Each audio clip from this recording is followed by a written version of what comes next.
ஸ்ரீமதே ராமானுஜாய நமः. ஆழ்வார் எம்பெருமானார் ஜிய திருவடிகளே சரணம். ஸ்ரீமன்னாராயண நாராயண நாராயண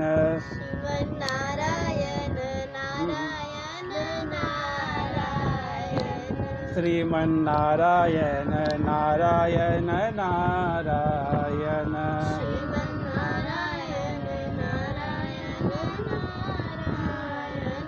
लक्ष्मी नारायण नारायण नारायण लक्ष्मी नारायण नारायण नारायण श्रीमन्नारायण नारायण नारायण श्रीमन्नारायण नारायण नारायण श्रीमते रामानुजाय नमः. श्रीमते रामानुजाय नमः. भाष्यकार रामानुज स्वामी जी महाराज की जय. कह द्युतिमान, अभी भी हो रहे हैं, अभी भी लाइव है। कह द्युतिमान. द्युति यानी का अर्थ है जिसमें चमक हो, जो प्रभावान हो, जिसके अंदर से ऐसा तेज निकलता हो, ऐसा चमक हो कि जिसकी सबकी आंखें चौंधिया जाती हों, उसका अर्थ है द्युति. कह द्युतिमान. द्युतिमान कौन है? ये वाल्मीकि महर्षि का 14वां प्रश्न है. जो 16 प्रश्न पूछते हैं वाल्मीकि महर्षि नारद मुनि से, उसका 14वां प्रश्न है कह द्युतिमान. ये 14 गुण किनमें विद्यमान है? द्युतिमान कौन है? भगवान के द्युतिमान होने का अर्थ है हम देखते हैं. हमारे आलवार बिंद, जो हमारे प्रथम 3 आलवार हैं, आलवार त्रय, उनकी वंदना में आता है तिरुकंडेन, पॉल मैनी कंडेन, यानी कि मैंने देखा है. किसको? तिरुकंडेन. मैंने भगवान को देखा है जिनके वक्षस्थल में माता लक्ष्मी का निवास है. इसलिए आलवार बिंद कहते हैं कि एक तो आधी रात का समय है और घनघोर अंधेरा, और उस घनघोर अंधेरे में उस भगवान स्वयं सांवले रंग के, तो उससे भगवान को कैसे देख पाएंगे आलवार बिंद? तो कहते हैं तिरुकंडेन, यानी मैंने भगवान को देखा जिनकी प्रभा कैसी है, क्योंकि उनके वक्षस्थल में श्री देवी का निवास है. और श्री देवी क्या है? हिरण्यवर्णाम हरिणी सुवर्ण रजतस्त्रजाम. तो वैसे हिरण्यमयी लक्ष्मी का इनके वक्षस्थल में वास है. इस कारण यह है द्युतिमान, तिरुकंडेन, पौलमणि कंडेन, यानी मैंने भगवान को देखा जिनके वक्षस्थल में महालक्ष्मी का निवास है. और महालक्ष्मी के निवास होने के कारण जो इनका हिरण्यमय कांति, क्योंकि यद्यपि भगवान सांवले हैं, लेकिन सांवले भगवान में भी एक हिरण्यमय कांति उनके हम देख पाते हैं. ऐसा अंतर आदित्य हिरण्यमय पुरुषः दृश्यते, हिरण्यस्मृशः हिरण्यकेशः अप्राणात् सर्व एव सुवर्णः. इस प्रकार भगवान वेद कहते हैं भगवान कैसे हैं? सुवर्ण हिरण्यमय पुरुषः. तो हिरण्यमय पुरुष क्यों है? क्योंकि भगवान की कांति हिरण्यमय है. कांति हिरण्यमय क्यों है? क्योंकि तिरुकंडेन, भगवान के वक्षस्थल में महालक्ष्मी का निवास है. और वाल्मीकि रामायण में स्वयं सीता जी कहती हैं हनुमान जी से, कच्चिन तद हेम समान वर्णम. भगवान श्री रामचंद्र का स्मरण करते हुए सीता जी कहती हैं हेम समान वर्णम. हम सब जानते हैं भगवान का वर्ण कैसा है? श्यामल कांति के भगवान है, सांवले सलोने हैं भगवान. नीलाम्बुज श्याम कोमलांगम सीता समारोपित वाम भागम. भगवान कैसे हैं? नीलाम्बुज श्याम, नीले अंबर के समान भगवान का श्यामला रंग है. लेकिन सीता जी कहती हैं कच्चिन तद हेम समान वर्णम. सुंदरकांड के 36वें अध्याय में भगवान का वर्ण कैसा है? हेम के समान है. क्यों? क्योंकि अनन्या राघवेणाहम भास्करेण प्रभायथा. मैं भगवान श्री रामचंद्र से अनन्य हूँ. कैसा? राघवेन भास्करेण प्रभायथा. मैं राघव से अनन्य हूँ. कैसे? जैसे सूर्य से उसकी प्रभा कभी अलग नहीं होती है, इस प्रकार मैं भी भगवान राम से कभी अलग नहीं होती हूँ. यानी जब हम भगवान के गुण की चर्चा कर रहे हैं, द्युतिमान अर्थात प्रभावान, तो भगवान प्रभावान क्यों हैं? क्योंकि अनन्या राघवेण हम भास्करेण प्रभा यथा, इस प्रकार सूर्य में प्रभा होती है, उसी प्रकार मैं श्री रामचंद्र जी की, मैं भगवान श्रीमन नारायण की प्रभा हूँ। और कैसी प्रभा हूँ? अनन्य, न अन्य, अनन्या, मैं भगवान की अनन्य प्रभा हूँ। अनन्या राघवेण हम भास्करेण प्रभा यथा,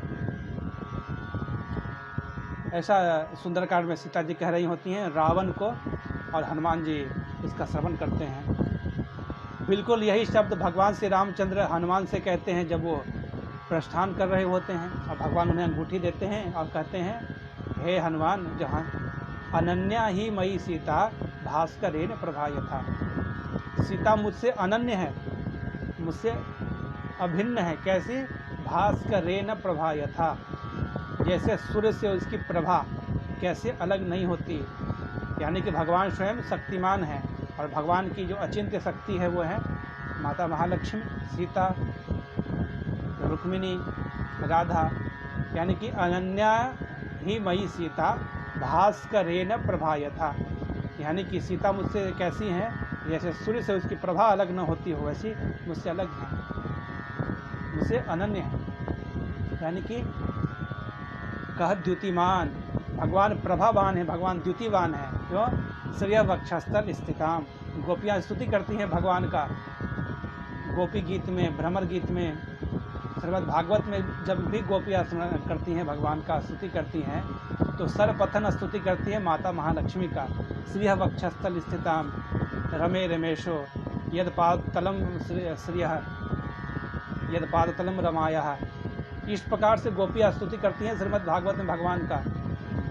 यानी कि जिनके वक्षस्थल में श्री का निवास है, वैसे भगवान श्री कृष्ण। यानी कि भगवान चाहे किसी भी अवस्था में हो, वो कभी श्री से अलग नहीं होते हैं। यहाँ की हमारे शास्त्र वर्णन करते हैं, श्रीमन जब वामन देव का अवतार होता है, तो वामन देव के अवतार में वामन आप बाल ब्रह्मचारी हैं, लेकिन उनके वक्षस्थल में श्रीदेवी का निवास है। इस कारण श्री पराशर महर्षि कहते हैं, कृष्णा जिनेन संवृण श्रियम वक्षस्थल स्थिताम।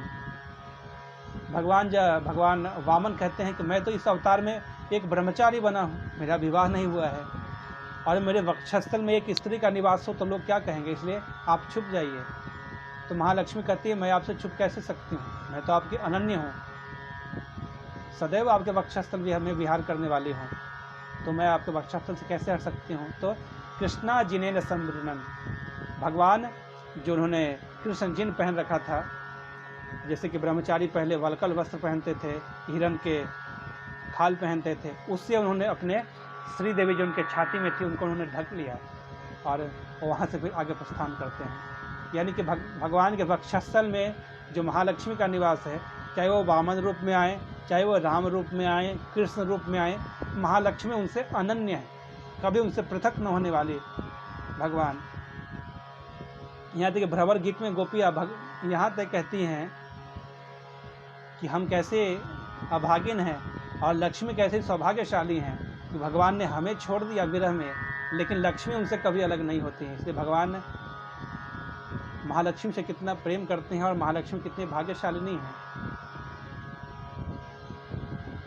यहाँ फिर हमारे आचार्य कहते हैं कि जब हम ये सिद्धांत प्रस्तुत करते हैं कि भगवान कभी विलग नहीं होते हैं महालक्ष्मी से, अनन्य हैं, उनके वक्षस्थल में निवास है, और भगवान का जो ये कांति है, हिरण्यमय प्रभा है, ये वक्षस्थल में महालक्ष्मी के निवास होने के कारण है। तो फिर भगवान श्री रामचंद्र मिथिला जाते हैं और सीता जी से विवाह करते हैं। यानी कि उससे पूर्व सीता जी उनके साथ नहीं थी।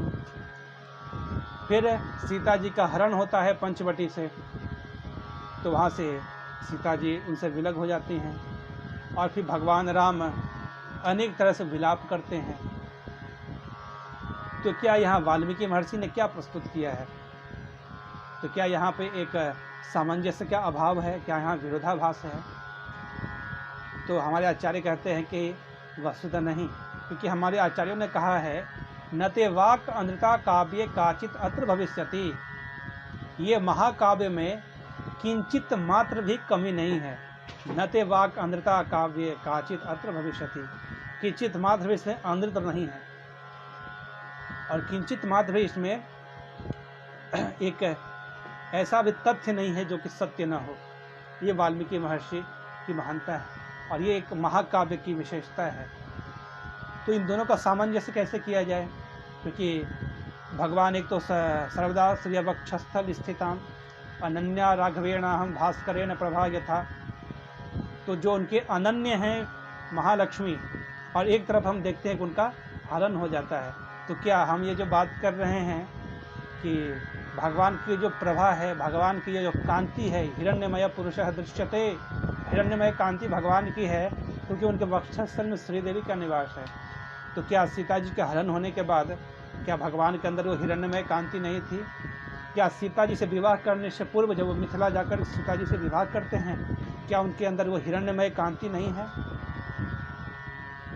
और चूँकि हम ये देखते हैं कि चाहे भगवान वामन रूप में हो या राम रूप में हो या कृष्ण रूप में हो, हर अवतार में, हर रूप में, हर पूर्ण अवतार में भगवान के वक्षस्थल में श्रीदेवी का निवास होता है। और ये विष्णु पुराण का प्रमाण है। जब वामन रूप में भगवान को अपने वल्कल वस्त्र से अपने वक्षस्थल के श्रीदेवी को ढकना पड़ा, क्योंकि वो तो बाल ब्रह्मचारी हैं, उनके हृदय में कोई स्त्री का निवास हो। तो ये विरोधाभास का उत्तर भगवान श्री रामचंद्र स्वयं देते हैं। कहते हैं आत्मानम मानु सम्मन्ये रामम दशरथात्मजम, क्योंकि भगवान की जो लीला है, भगवान एक आदर्श पुरुष की तरह व्यवहार कर रहे हैं, एक आदर्श मनुष्य की तरह व्यवहार कर रहे हैं। और चूँकि उनकी लीलाएं एक मनुष्य की तरह होनी है, और भगवान कहते हैं परित्राणाय साधूनां विनाशाय च दुष्कृतां धर्म संस्थापनार्थाय संभवामि युगे युगे। भगवान यहाँ धर्म की स्थापना के लिए आए हैं, इस कारण धर्म की स्थापना के लिए एक मनुष्य से आचरण कर रहे हैं। साधु परित्राणम, साधु के परित्राण के लिए एक मनुष्य से आचरण कर रहे हैं, और दुष्टों के विनाश के लिए एक साधारण मनुष्य की तरह भगवान कर रहे हैं। तो इस कारण भगवान की जो लीलाएं हैं वो साधारण मनुष्य की तरह प्रतीत होती हैं। ऐसा प्रतीत होता है कि सीता जी भगवान से विलग हुई हैं, सीता जी भगवान से 3 बार पृथक होती हैं, ऐसा आभास होता है। लेकिन सत्य क्या है? अनन्या राघवेण हम भास्करेण प्रभा यथा, अनन्या ही मयि सीता भास्करेण प्रभा यथा। अब यहाँ पर एक दूसरा पक्ष है। भगवान की प्रभा का एक अर्थ हुआ कि भगवान श्रीमान हैं, श्रीमान है, इस कारण भगवान प्रभावान भी हैं। और दूसरा अर्थ है कि यहाँ द्युतिमान, इसका अर्थ हुआ भगवान के ऐसे दिव्य कल्याण गुण प्रकाशित होते हैं। तो जब हम कहते हैं भगवान का अवतार होना, भगवान का अवतार होने का अर्थ क्या है? क्योंकि भगवान वैकुंठ में अपने सौशील्य गुण का विस्तार नहीं कर पाते हैं, भगवान अपने शरणागत परित्राण इस गुण का प्रकाश नहीं कर पाते हैं। लेकिन जब भगवान धराधाम पे आते हैं, वही अवतार, और अवतार इसमें कोई किंचित मात्र भी भेद नहीं है, क्योंकि दोनों एक ही व्यक्ति हैं।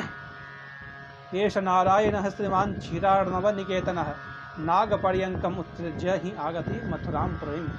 वो भगवान जब स्वयं अवतार लेते हैं, अवतार लेने पर खासियत होती है भगवान की कि उनका जो ये वैभव है शरणागत परित्राणम, यहाँ एक छोटे से व्यक्ति को उठाकर वो गला लगाते हैं, तो कहते हैं रामस्य आत्मसखा। एक राक्षस को शरणागति प्रदान करते हैं और कहते हैं आन ये न हरिश्रेष्ठ दत्तसम अभयम मया विभीषणो वास्तु प्रियो यदि वा रावण स्वयं 200 अपि यद्य तस्यात् सतात एतम अगर्हितम। इस प्रकार भगवान अपने गुण को प्रकाशित करते हैं, इस कारण भगवान द्युतिमान हैं। इस कारण भगवान के अवतार को कहते हैं श्री वैष्णव संप्रदाय में विभव अवतार। विभव करने का अर्थ है जहाँ भगवान का वैभव प्रकाशित होता हो। भगवान का परस्वरूप में वैभव प्रकाशित नहीं है, वैकुंठ में भगवान का वैभव प्रकाशित नहीं है, भगवान के अंतर्यामी स्वरूप में भी भगवान का वैभव प्रकाशित नहीं है, व्यूह रूप में भी वैभव प्रकाशित नहीं है। भगवान का वैभव प्रकाशित है अवतार में। इस कारण भगवान के अवतार को कहते हैं विभव रूप, यानी कि जिसमें भगवान का वैभव प्रकाशित हो। इस कारण भगवान कहे गए द्युतिमान। ये भगवान के द्युतिमान का अर्थ है कि भगवान गुहराज जो कि एक वनवासी हैं, सबरी रूपी भिलनी जो चतुर्थ वर्ण से है, वानर जो सुग्रीव हैं, राक्षस विभीषण, और इस सब को भगवान न केवल मैत्री स्थापित करते हैं, कहते हैं रामस्य आत्मसखा, सबरी के जो जूठे बैर खाते हैं भगवान, ये भगवान का सौशील्य गुण है, ये भगवान का सौलभ्य गुण है, भगवान का शरणागत परित्राणम गुण है। और चूंकि ये भगवान के गुण प्रकाशित हो रहे हैं, इस कारण कहते हैं भगवान को द्युतिमान। कह द्युतिमान रामः इक्ष्वाको वंश प्रभवः द्युतिमान, इस कारण भगवान द्युतिमान है। और इस प्रकार भगवान का ये 14वां गुण कह द्युतिमान संपूर्ण होता है। भगवान का जो 15वां गुण है कह अनुसूयकः, और 16वां गुण कस्य बिभ्यति देवाश्च जात रोषस्य संयुगे। इन दोनों गुणों की भी हम चर्चा करेंगे और इसके बाद ये अपूर्व रामायण इसका समाप्त होगा। अपूर्व रामायण में भगवान के विभिन्न गुणों की, भगवान अखिल हे प्रत्यनिक कल्याण एकतान, ये भगवान के गुणों की हम चर्चा कर रहे हैं, उनका अनुभव कर रहे हैं। इस कारण श्रीमते रामानुजाय नमः। आழ்வார் என் பெருமானார் ஜியர் திருவடிகளே சரணம்। श्री वरवर मुनिये नमः। नमस्कारः सर्वेभ्यः।